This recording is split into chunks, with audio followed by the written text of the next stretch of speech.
Different areas in Colortown were given names by the residents. The gateway of Colortown from the northern end was an area between 3rd and 4th Avenue, just north of 14th Street. The locals called it GoodBread Alley. GoodBread Alley was like, it was very clean and pretty.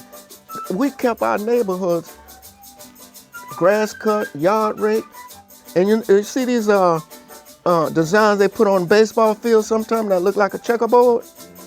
Well, the people in GoodBread Alley didn't have grass and stuff. It was like dirt. So they would sweep that dirt up and it would be like flat, smooth ground, and they would take the rakes and put in the lines going this way, then they'll come back this way, and then it would have a pattern. You hate to walk on it. And it was a clean neighborhood, GoodBread Alley.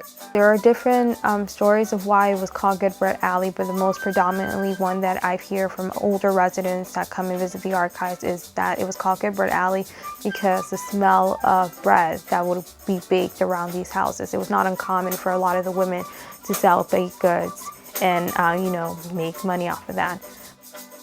There was a big community up there, probably about 3 blocks from the school, from Booker T. Washington.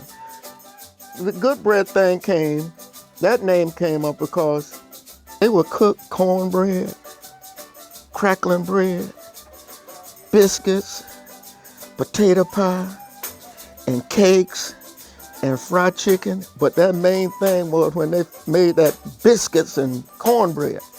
So it turned out to cook some good bread there, boy. Smell that good bread. So that came out to be GoodBread Alley. There was a bakery in Overtown, in Colortown.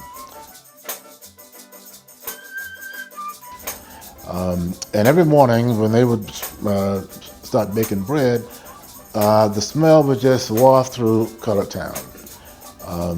And it became known as a location for jobs. Of course, some black people worked in the bakery, but also because it was a source of bread, because a lot of the bread was sold as secondhand bread, so a lot of the people around Overtown would be able to buy bread at that bakery cheaper than they could elsewhere.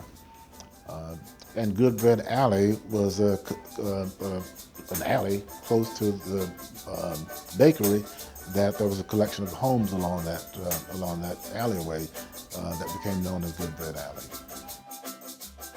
Oh, GoodBread Alley. Now that was because the Bahamians made homemade bread, and you could smell it. You could smell the bread all over the community, and especially on Saturdays.